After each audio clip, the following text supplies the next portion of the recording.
on the world stage. Absolutely. And let's talk a little further about what Chetan just mentioned, right? Conditions are not dissimilar to the kind of conditions in which Babar Azam has been scoring a lot of runs.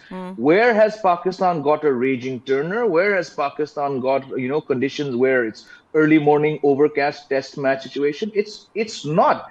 Hyderabad was a track which, like we've discussed a couple times earlier, they should have got 350 plus. And I think the more I think about it, Babar Azam's statement at the toss when in the Netherlands match, their opener, when he said, "I think we'll be happy with 310." I said, "What is he talking about 310 for? If you're the captain, if you're the number one ranked batsman of a team which was number one for the majority of the year, and in your World Cup opener against Netherlands, you're saying 310, 320 theek hai." I said something is wrong, and like Chetan just said, if he's saying ke runs aayenge. And what were the figures? 4 innings, no score above 20 except for that 50 against India, which he threw away. Something is not adding up. And like we all know, batting traditionally, Meha, is their weakness. This is one of those rare World Cups where the bowling is not their strength. Fielding has never been their strength. So what is Pakistan's strength right now? Like Chetan said, heading into a very tough second half of the league stage. I'm struggling to figure out what their strength is, because your weakness, and I'm going to say Mohammad Rizwan is the weakness for the aforementioned technical flaws that he has. I said before, I'm shocked that he's put up so many runs when he has no offside game. Now your weakness suddenly is your strength, but that really cannot be a strength on which you aspire to get into the knockouts, can it? Yeah, absolutely. And to think that, their dependence on Babar Azam and on Mohammad Rizwan and one not being able to do the job. Chetan, you wanted to add to that? Yeah, and I think the fact that Rizwan has scored runs despite that offside weakness actually tells you how flat the pitches have been. That you can just hit them across the line. How do you score runs on the leg side when you don't have an offside game? Because you're hitting the ball across the line. Because the ball is coming onto the bat, the pitches are very flat. Yeah. And I think that's a scathing criticism. Rizwan scoring runs with a limited offside game, predominantly leg side game, is a scathing criticism of Babar Azam not being able to score runs, Absolutely. in fact. Yeah, well said, because that was my next point, that, if you're not going to be able to, convert your start into a big score on a pitch like the one that they were batting on yesterday at the Chinnaswamy Stadium, then when are you going to be able to do it? That was a perfect occasion for Babar Azam to score for his team. Now, he's analyzed the defeat. Guys, let's put that up. There's a quote of Babar Azam, the Pakistan captain. He's talking about the loss to Australia. This is what he says. First 34 overs in the field with the ball cost us. We dropped Warner, and such batters ensure they cash in. Honestly, we have to get up to the mark in the first 10 overs with ball and partnerships in the middle with the bat. It's interesting that he's not spoken about himself at all. In a big match like this, you need to take that onus on yourself, the responsibility on yourself. What we've seen, some of the other players do. A senior player in the side like David Warner for Australia, what he did yesterday. I mean, David Warner was absolutely phenomenal in the way he went about his batting. 163 pitch flat or not is not easy to get. To be able to bat like that was brilliant to watch. He has credited his success to IPL. Let's put that quote up as well before I go to Chetan and Jamie. He says, I've established early on in my career that 50 overs is a long time. I look to try and get to 35 overs. Let's put that quote up of David Warner. And he says, from there, try and put my foot down if I'm still in. I think that's where in T20 cricket, I've learned a little bit as well to change my gears, especially in IPL. I learned a lot when I was playing for Sunrisers, that you are able to have a lot more time than you think. And it's interesting that he says this. He's saying that, this is the other one. He's saying the 350 is a par score at Chinnaswamy. This is the other quote. Not about his batting, but the par score. He says, I honestly thought 350 was probably par, given the fact that we know the history of this ground and a little bit of dew can come and get a little bit easier to bat on. The guys said there was no show there, so that's positive. But always in these totals, there are going to get partnerships. So that's that's one. The other one about IPL as well. I mean, it's not easy to constantly keep changing, trying to figure out. There has to be a method in the madness, right? In the way you go about constructing that long an innings. It's not just bang bang like in T20, and I think that's where David Warner specializes, right, Chetan? Absolutely. I think if we have to talk about one non-Indian cricketer who's benefited so much from the IPL, and he's benefited to an extent where he's become a superstar. If there is one superstar outside of the Indian 15 or 20 players who constitute the IPL superstar status, that is David Warner, and there is no surprise really that he's scoring runs. He came into this tournament on the back of some low-key form, if I can say so. But these pitches, these are bread and butter for him. And I think there is no surprise. And I was really laughing when Pakistan dropped that sitter of David Warner, because in the end, it proved to be the difference, because it was all about the start. It could have been, like Warner said, 350 was probably par, and Australia just ended up getting, 15, 18 runs more than that. So that could have been the game-changing moment for Pakistan. But going ahead, this is probably his last tournament. He's going to be free to play a lot of IPL in India, but David Warner absolutely loves playing in India. And I think people here love watching him play. Yeah. Expecting more big runs from him in the remainder of the tournament, as now we are starting to see a different Australia. It's an Australian team that we kind of know. Yes, there was a bit of a middle order collapse, but I think things might just be starting to come together for them. It also helps that you've got the moves when it comes to dancing, Jamie, and he's got the right songs that he's dancing and making those reels on. But he is just such a loved character in India. And it was interesting because, Bangalore crowd, they love their cricket. They love RCB. They'll keep waiting, I don't know for how long, before RCB wins a title.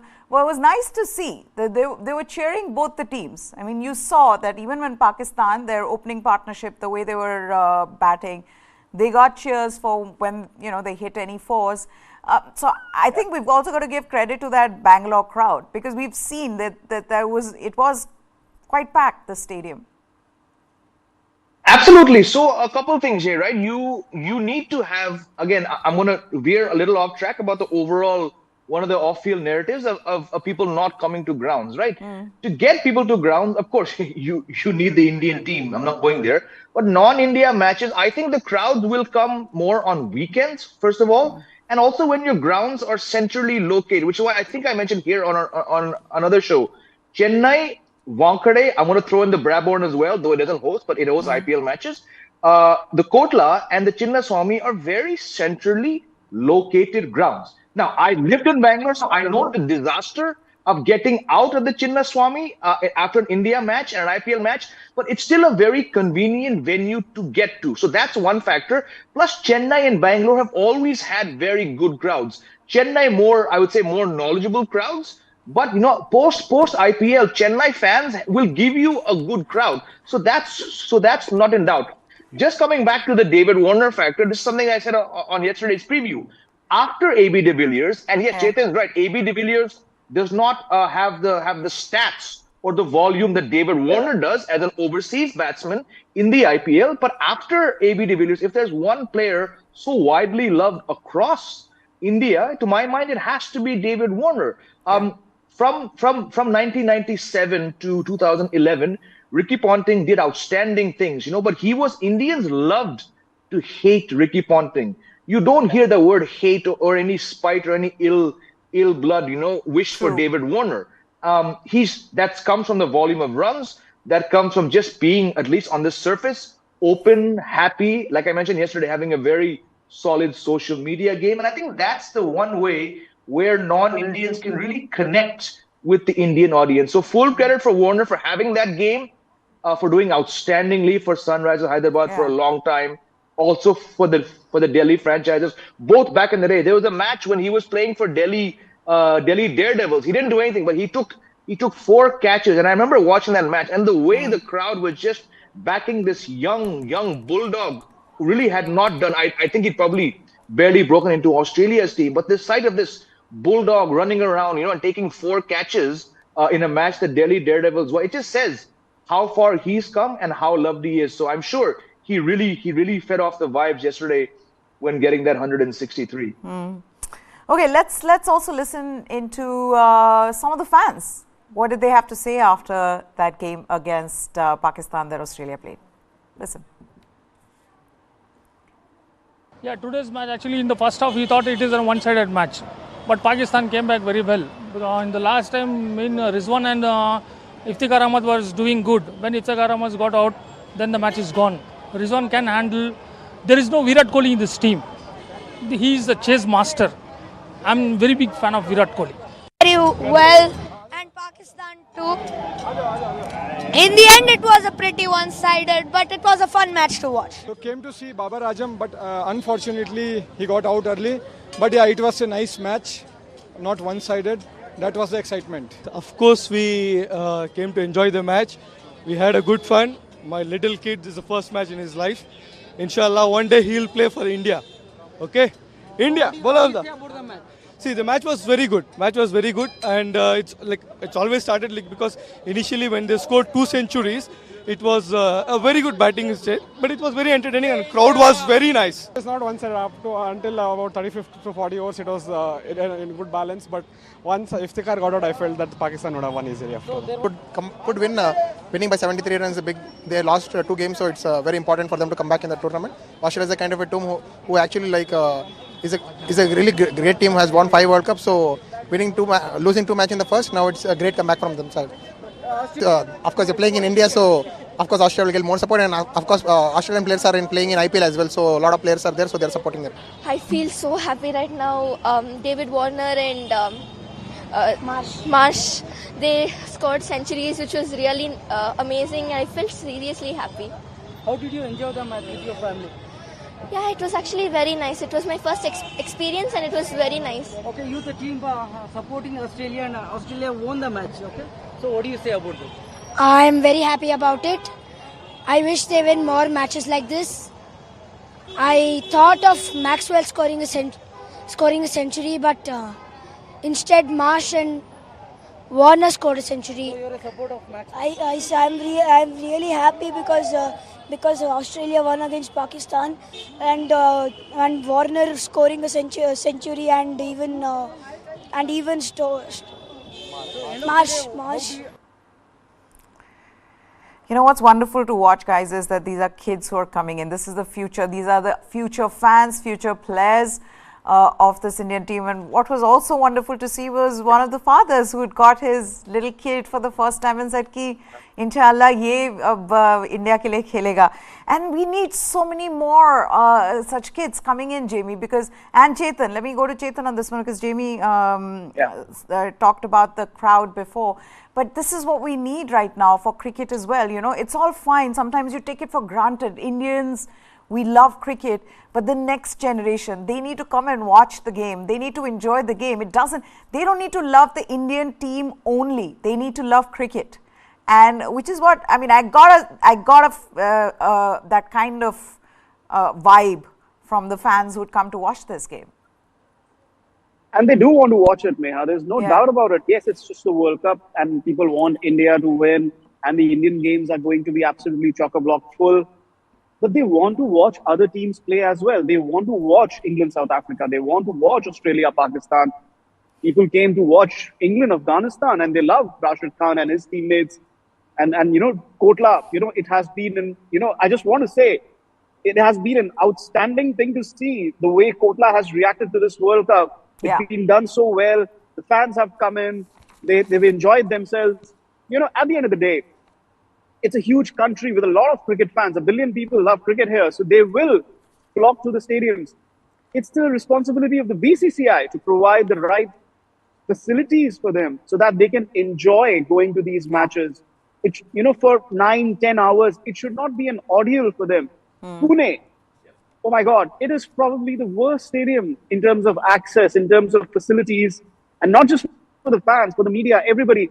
Yesterday on Twitter, on social media, on X, there were just so many complaints about the lack of facilities from parking to proper washrooms to water to food. And, that just breaks your heart because Yeah. there are going to be 5 matches in Pune and people want to go. I mean, there's going to be a huge game, New Zealand, South Africa. People want to go. People want to watch it. And that's where, like you said, our next generation of players is going to come from. Our next generation of fans is going to come from. But if you're not going to treat them properly, you're going to turn them away. And that's going to be a very, very sad day for Indian cricket. Well said, well said. And you're right about Firozshah Kotla because we went there, the Arun Jaitley Stadium. And yeah, it was spick and span. That's what, at least the media side, and we've been going there for a while. No, even the and fan side, yeah. The difference has been tremendous, has been really great. So that was nice to see. The bathrooms were clean. Just you're being treated like fans. You're not being treated like animals. At times you felt something like that because you've gone and you've not got the facilities. Basic facilities are missing, and then you're like, why am I even here? So that's been good to see. Jamie, you wanted to make a point? Just very, very briefly, I'm really glad that you stayed into this. The fans, I spoke to 3 of them. One of them is a guy who's just out of college. He actually lives in the same society here. I met him twice. I said, I don't know how you guys are, at least from the media perspective, it's really good. He said, "Nahi, bhaiya, it's actually much improved." It's his 3rd match at the Kotla, and he's saying the bathrooms, the toilets, it's actually improved. So rare is the day, Meha, where we can say, well done to the DDCA and the BCCI for something. I really want to add on to what Chetan's saying. Crowd will come when you make it convenient. Yes, the Kotla is a very convenient ground to get to, but hearing 3 fans, and I cross-checked what I said with 2 other journalists, they said, yes, we're also hearing that the fans actually have something positive to say about the Kotla. So well done to the Kotla and also to everyone, like Chetan said, in Delhi for turning up and giving us good numbers for non-India matches. Absolutely. Look at the match that England and the England-Afghanistan game. How many people were there for that? It was fantastic to watch. Okay, let's move on now. Let's talk about the match for which Chetan is gone. It's at the Wankhede Stadium. It's a clash of the 2 teams jolted by upset victories to Afghanistan and Netherlands respectively. And the big news is that Ben Stokes, he will play his first match of the tournament when defending champions England take on South Africa at the Wankhede Stadium today. The man termed by the head coach Matthew Mott as the team's spiritual leader after he lifted England with his words following their shock defeat to Afghanistan will slot into the middle order today, and his teammates will hope Stokes can do wonders once again. The all-rounder missed the first 3 matches, and while Stokes is not expected to bowl, his presence is massive for a team who are lying in the 6th position on the points table following 2 defeats in 3 matches. South Africa at the 3rd place with 4 points. They were jolted by Netherlands in Dharamshala after defeating Sri Lanka and Australia. Loss that skipper Temba Bavuma said will hurt and should hurt. They have no injury concerns and enough players in good form, but against a wounded England team, the Proteas will have to brace for a strong comeback while also finding a way to prove to their supporters that a 2nd World Cup loss to Netherlands in the span of less than a year was just a hiccup. They also need to get over that, 30 plus years of hoodoo. If they can do that, then maybe we can expect more from South Africa. But for a start, they need to win today. Both these teams, guys, desperate to win this match. Just absolutely desperate to come back, win this game. Right, Chetan? Absolutely. I mean, England perhaps are a little more desperate than South Africa, given the kind of start that they've had. Lost to New Zealand, just beaten Bangladesh, and then an upset, from Afghanistan. Those are 2 points that you would have at the start of the tournament attributed to England. If you compare with South Africa, a positive run rate, they are 3rd in the table. They've beaten Sri Lanka and they've beaten Australia, which is a huge compliment to them. I think South Africa are still in a slightly better position. But why both teams would be desperate to win today is because of the stunning reversals they've had. You don't want to lose to Afghanistan. You don't want to lose to Netherlands and then lose another game. You want to straight away bounce back with victory. And I think that will be the key point of discussion in their dressing rooms. And like you said, yes, Ben Stokes is back. He's the talismanic all-rounder, but in this tournament, he's featuring just as a pure batsman, so he's not going to bowl. From what I'm hearing, England are getting ready to drop a few of their players. They could make wholesale changes to their bowling attack. They might even drop Adil Rashid, bring in Moeen Ali, maybe, just maybe. But today it's going to be a pace-heavy day. This pitch is going to be an absolutely brilliant one for batting. And there's going to be dew in the evening. There's a cyclone warning, but not supposed to affect this game. It's still sunny out here, no big winds or anything like that. So fingers crossed, the game will progress completely and we'll see a heavy scoring game. Which has been the problem with England. We didn't expect this, Jamie. Before this tournament began, the one thing we said was that, okay, they have got the most balanced lineup, right? We said they've got the depth in their batting, but also their bowling is well covered. They've got everything, all bases covered when it comes to their bowling. But you look at some of their bowlers, Sam Curran, Mark Wood as well, who's been slightly better than the others. Chris Woakes, the most shocking underperformance. I mean, you expect more from someone like Chris Woakes, though. Of course, there are people who'll say that, boss, he only does well in England. Anywhere outside England, where have you seen Chris Woakes do well? But it seems like collectively their bowling has struggled throughout, and that has been a huge problem for them. So yes, those changes are much needed. There are talks that maybe Willie will come in, Atkinson might come in. How are you seeing this? Oh, absolutely. They have to make changes. They cannot take this, take this team, the same 11 forward. When I was at the England game, I asked two very senior England journalists, and they're like, we're actually not. Yes, we're surprised at the manner of the collapse, but England need to understand that 2019 core, most of it might be around, but it's not operating at optimum level. So I would not be surprised if, especially Woakes and Curran go out.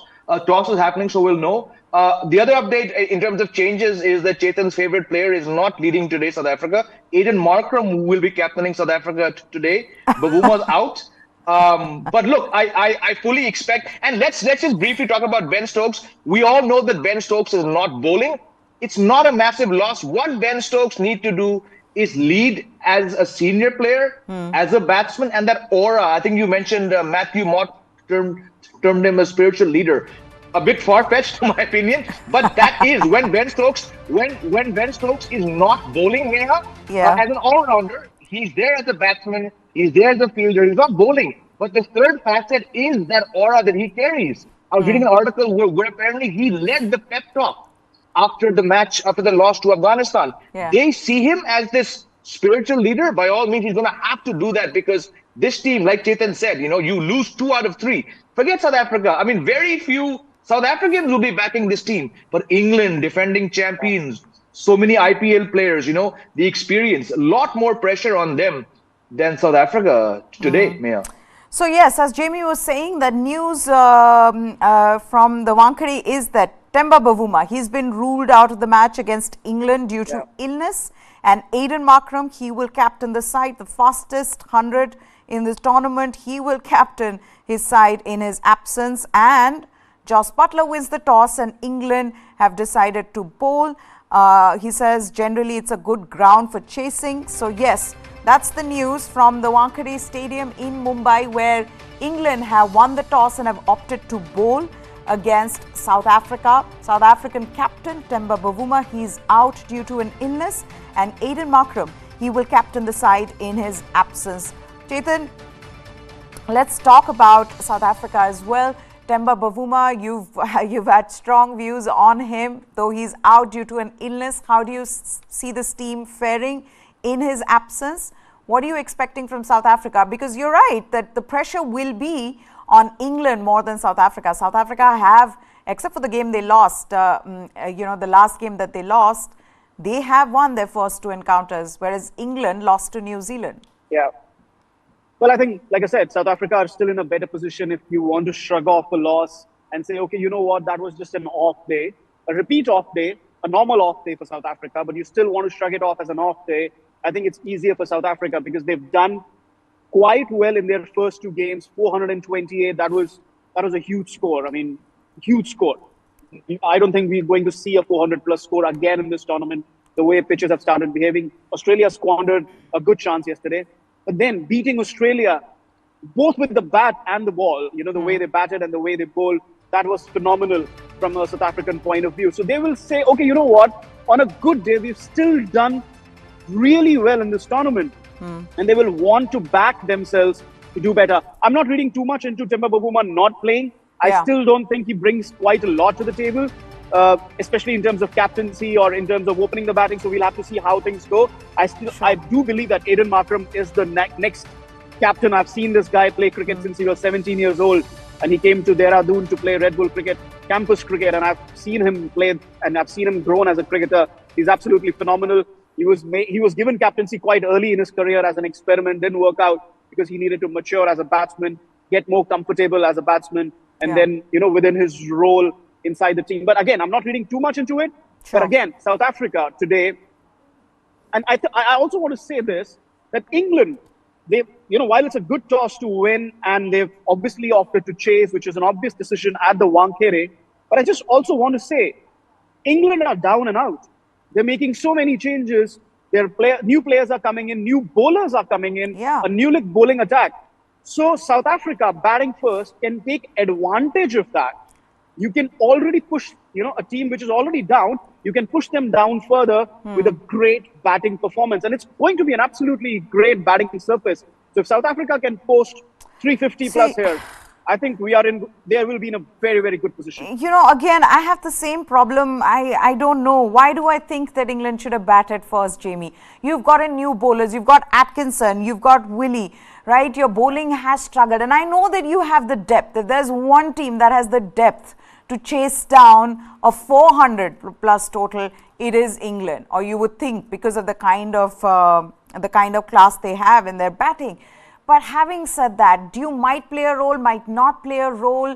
You are under pressure. Just set a target. Go out there, score a lot of runs. I don't know. Maybe I'm just old school. Maybe I don't know. Maybe I don't understand. I think, look, let's accept it. Dew has been virtually non-existent. Barring 2 out of 18 matches, I've not seen Dew. That's it. If Dew is going to play a role, it's going to be Eden Gardens and it's going to be the Wankhede, okay? Because of the obvious... One second, Jamie. So there are 2 changes for England, right? 2 new bowlers are coming in. The pressure is going to be them. They're playing their first World Cup, okay? Both David Willey and Atkinson. Absolutely. Now, on top of that, a lot of times we've seen Dew come in after, say, 30 overs. You know what? If you're chasing down a 367 kind of target, your match is over if you've lost wickets. Dew ka to role hi nahi banta usme. Sorry, go on. Bilkul.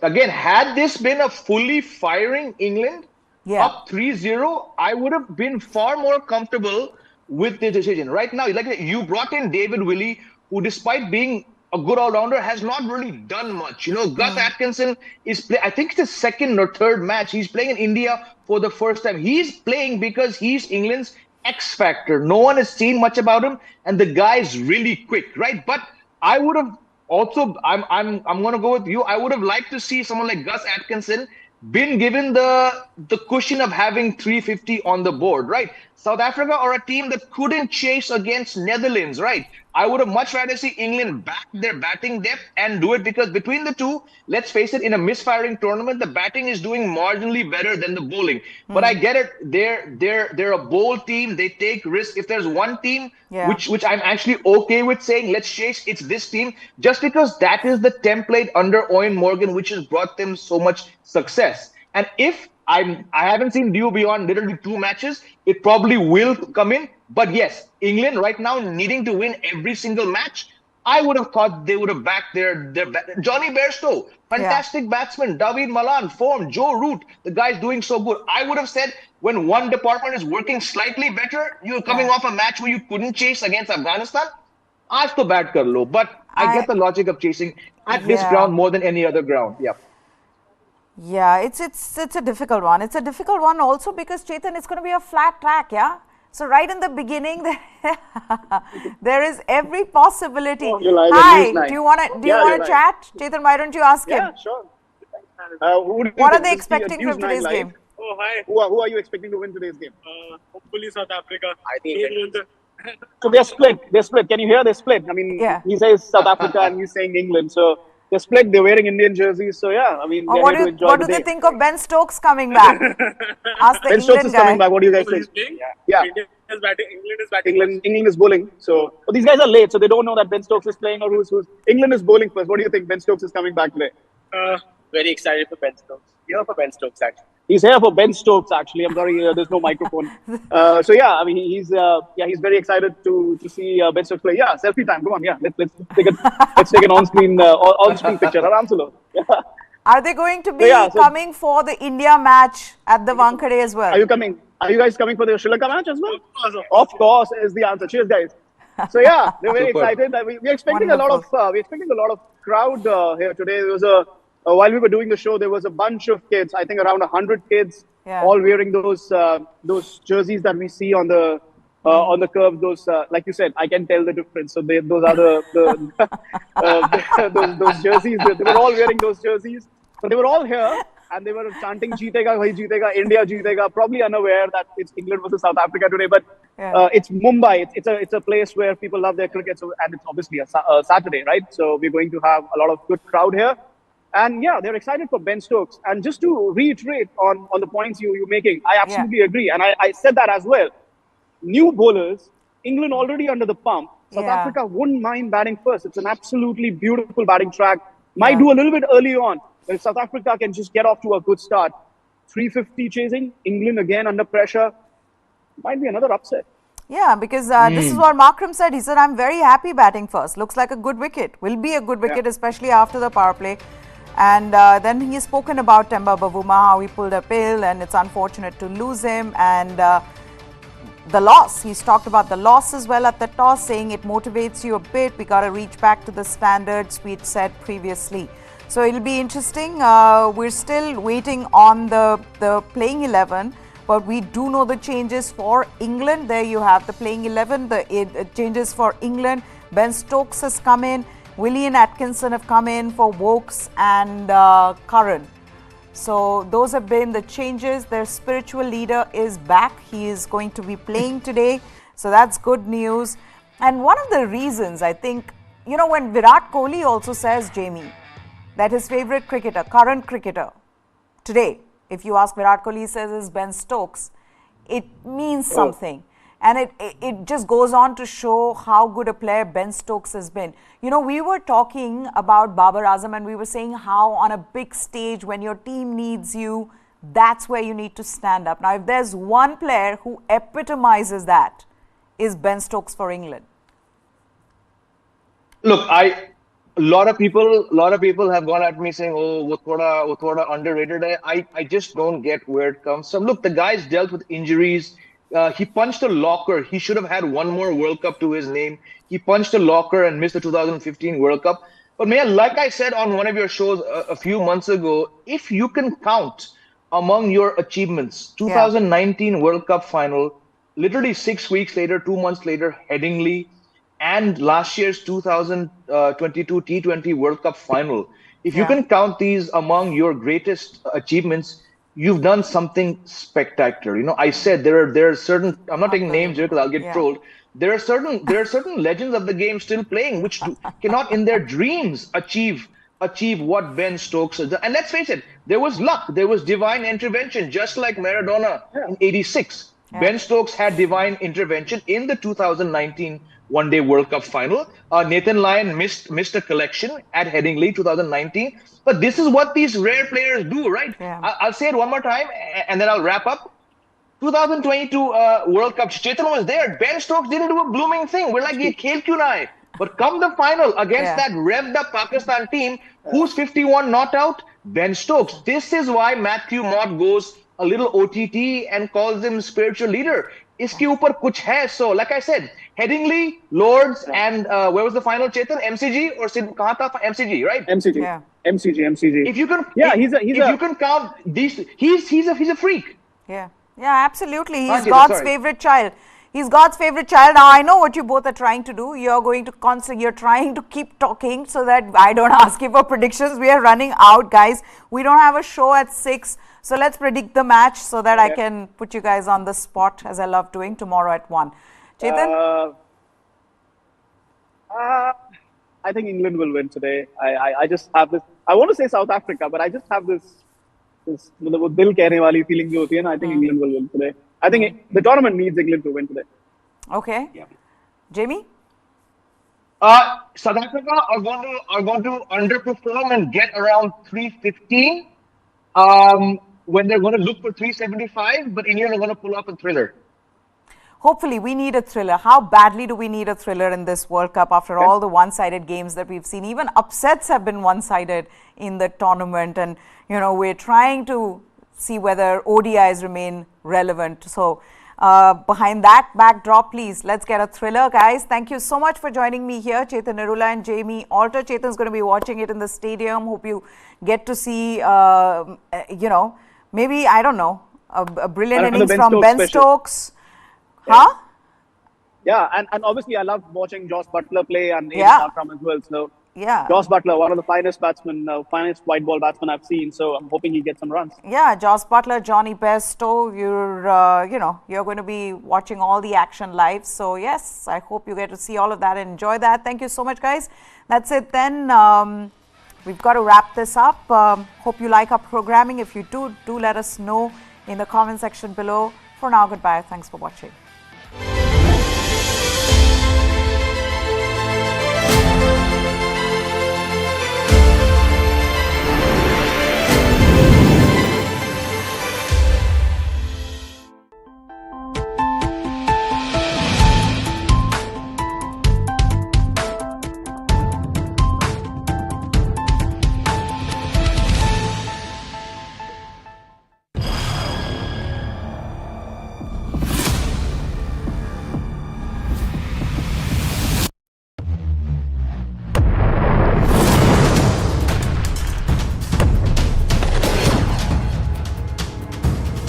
He thought he could outlast us.